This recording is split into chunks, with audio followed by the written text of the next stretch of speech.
Hello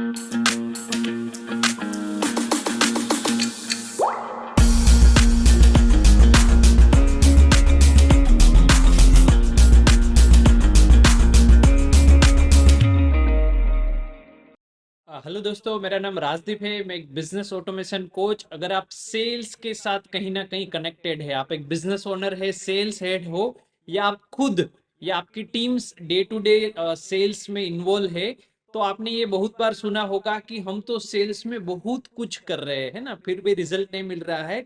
या तो हम सेल्स में सब कुछ कर रहे हैं, फिर भी हमें रिजल्ट नहीं मिल रहा। तो सेल्स में सब कुछ नहीं करना होता है, कुछ रूल्स होते हैं जिसको समझना बहुत जरूरी होता है। तो हम ऐसे ही आज एक पावरफुल लॉ के बारे में बात करेंगे, जो है लॉ ऑफ एवरेज, जो हर एक सेल्स के प्रोफेशन के पर्सन को जानना बहुत जरूरी है। बहुत सारे लोगों को पता भी है, तो वो आधा अधूरा पता है। तो आज हम जानेंगे पूरा लॉ ऑफ एवरेज के बारे में, क्या है आपके लिए, वो कैसे काम करेगा और आपके लिए क्या फ्रेमवर्क है। ठीक है, तो लेट्स स्टार्ट।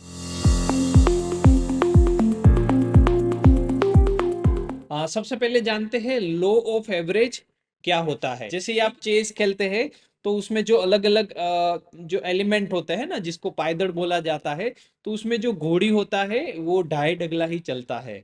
वो इतना ही क्यों चलता है, वो ऐसा रूल्स होता है ना। हम ट्रैफिक पे होते हैं तो रेड लाइट ग्रीन लाइट, तो अगर रेड लाइट है तो आपको जंप नहीं करना है। आप जंप करेंगे तो चालान आता है। वो क्यों आता है, वो रूल्स होता है। फिर यहाँ पे वो एक्सक्यूज नहीं आता है कि मुझे जल्दी है या तो फिर मेरे को लेट हो रहा है। आपने रूल ब्रेक किया होता है तो आपको चलन आता है। ऐसे ही सेल्स में ये एक रूल्स होता है जिसको बोला जाता है लॉ ऑफ एवरेजेस का, कि आप कितना काम करेंगे उसका कितना रिस्पॉन्स आएगा और वो रिस्पॉन्स का कितना रिजल्ट आएगा, जो आपको समझना बहुत जरूरी होता है। अगर आप इसको समझ लिए तो आपको जो सेल्स को लेके जो टेंशन होती है, फ्रस्ट्रेशन होती है, सेल्स में लोग डीमोटिवेटेड हो जाते हैं, ऐसा आपको बिल्कुल नहीं होगा। ठीक है। तो जैसे मैं क्रिकेट की बात कर रहे थे, तो ऑस्ट्रेलिया का एक बॉलर था, मैं आपको कुछ एग्जांपल के थ्रू समझाता हूँ। मेगरा करके, उनका लो फेवरेज था कि उसको हर 21 बॉल पे उनको एक विकेट मिलती थी। उनको कभी टेंशन नहीं हुआ कि मेरा मेड इन ओवर गया है ना, बैक टू बैक बैट्समैन ने एक सिक्सर लगा दिए। उनको पता था कि हर जो है 21 बॉल पे उनको एक विकेट मिलेगी, है ना। सेम टू सेम सेल्स में भी रूल्स होता है। आप कितना लोगों को प्रेजेंटेशन देंगे और उसमें से कितने लोग खरीदेंगे, उनका रूल्स होता है। यहाँ पे यूज होता है ना। आप कितने कंपनी में जॉब के लिए अप्लाई करेंगे, उसमें कितने लोग जो है इंटरव्यू में बुलाए जाएंगे, उसमें से कितने लोग इंटरव्यू में सिलेक्ट होंगे जिनको जॉब ऑफर होता है। ये एक नंबर गेम है और वो नंबर गेम काम करता है, जिसको लॉ ऑफ एवरेज बोला जाता है ना। आप जो सिटी में जो ऑफिस पे बैठे हैं, वहां पे पूरे दिन में अप्रोक्सीमेटली कितनी ऑटो आपके बस स्टॉप की तरफ जाएगी, उनका एक नंबर्स होता है। वो नंबर्स को लॉ ऑफ एवरेज बोला जाता है। मेरा एक दोस्त था, आप बिलीव नहीं करेंगे, वो रोज है ना, जब कॉलेज के टाइम पे 10 अपने कॉलेज के फ्रेंड को गुड मॉर्निंग का मैसेज भेजता था या भेज थी। तो वो 10 जो गुड मॉर्निंग के मैसेज जाते थे, उसमें से कितने के गुड मॉर्निंग वापस आएंगे, है ना, उनका भी एक एवरेज था। जो ये नंबर निकल के आता है उसको लॉ ऑफ एवरेज बोला जाता है ना। स्पेशली चैरिटी में, बहुत सारी जगह पे, बिजनेस के अंदर, सेल्स में, मार्केटिंग में, कितने लोगों ने आपका एड देखा, उसमें से कितने लोग आपकी वेबसाइट पे आए, ये सारे जो नंबर्स जनरेट होते हैं, वो नंबर्स के फिल्टर को जो है लो ऑफ एवरेज बोला जाता है ना। मैं आपको मेरे एग्जांपल के थ्रू समझाता हूं। मैं 2017-18 में एक ऑर्गेनाइजेशन में काम करता था, सेव द चिल्ड्रन के लिए। जो save the children by the way global NGO है, तो हम चैरिटी कलेक्ट करने का काम करते थे। तो मैं आपको समझाता हूँ अच्छे से कि लो ऑफ एवरेज मेरे लिए कैसे काम करता था। मुझे इनिशियली समझ में नहीं आया, बाद में जैसे जैसे मैं काम करता गया मुझे समझ में आया, है ना। वो टाइम पे हमारे जो मेंटोर थे मिस्टर मयंक सिंह, उन्होंने बोला कि राजदीप, आपको कुछ नहीं करना है ना, आपको रोज जो है 100 डोर नॉक नॉक करने हैं। ठीक है।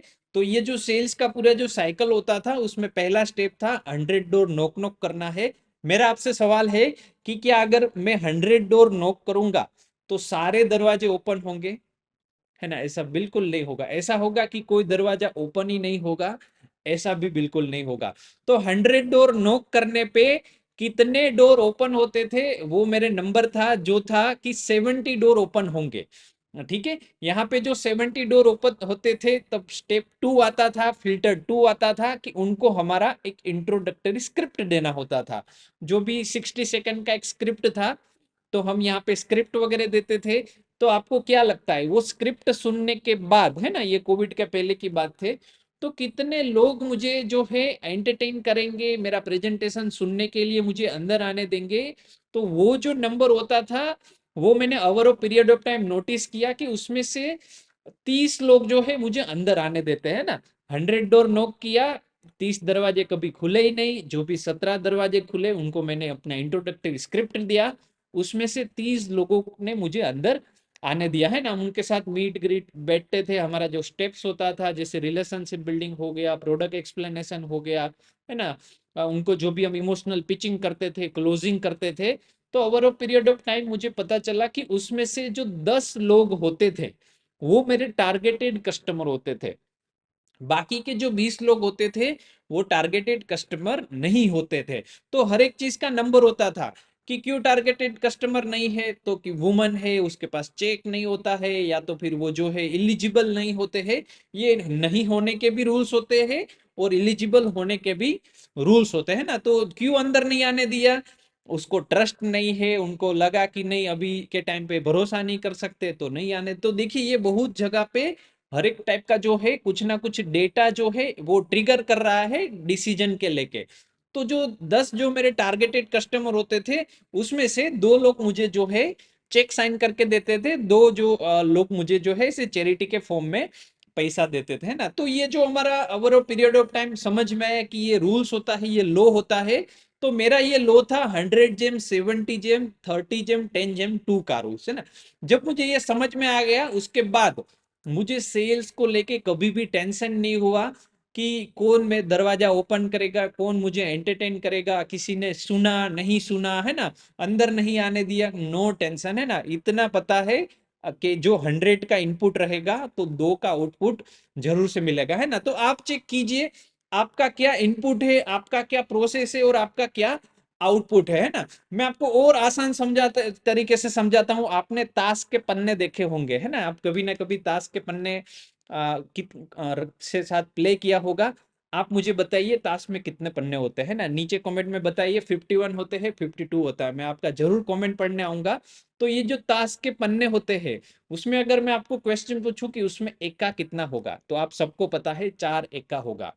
अगर मैं वो सारे पन्ने ऐसे ही, है ना, उल्टा करके 52 रख दूं, तो आप क्या मुझे बता पाएंगे इसमें कौन से पन्ने पे 4 एक्के है ना? आप बिल्कुल नहीं बता पाएंगे।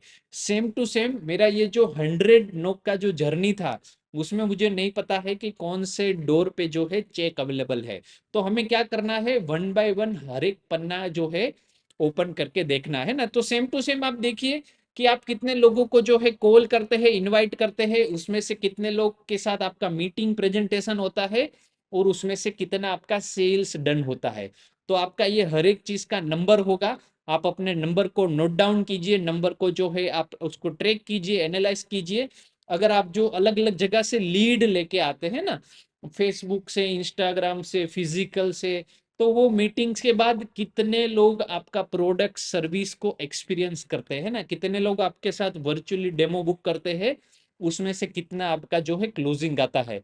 तो हर एक लेवल पे आपका नंबर होगा, वो रेशियो को आप पहचानिए।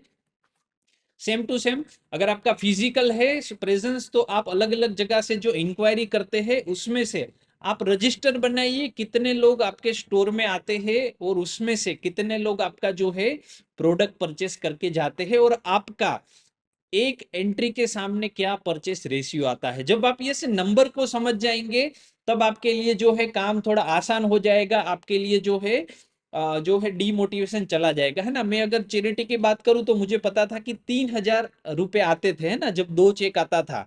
तो अभी आप इसको सिंपल समझते हैं, मुझे डोर नॉक करने का कितना कैलकुलेशन होता था, है ना। एक डोर नॉक किया, 30 रुपए आए, है ना, दूसरा डोर नॉक किया, 30 रुपए आए, है ना, तीसरा डोर नॉक किया, 30 रुपए आए। जब ऐसा गेम हो जाता है, तब आपके लिए समझना और भी आसान हो जाता है, तब आपके लिए जो सेल्स का जर्नी है वो और आसान हो जाता है ना। एक मीटिंग किया 100 रुपीज आए, है ना, क्योंकि 30 मीटिंग होता था, एक मीटिंग हुआ 100 रुपीज आए। जब आप इस तरीके से समझने लगते हैं तब आप बहुत सारी चीजें कर सकते हैं। आपके लिए अभी लर्निंग क्या है ना, आप हर एक अपने जो फिल्टर है वो हर एक फिल्टर पे आप डेटा ड्रिवन अपना फिल्टर बनाइए।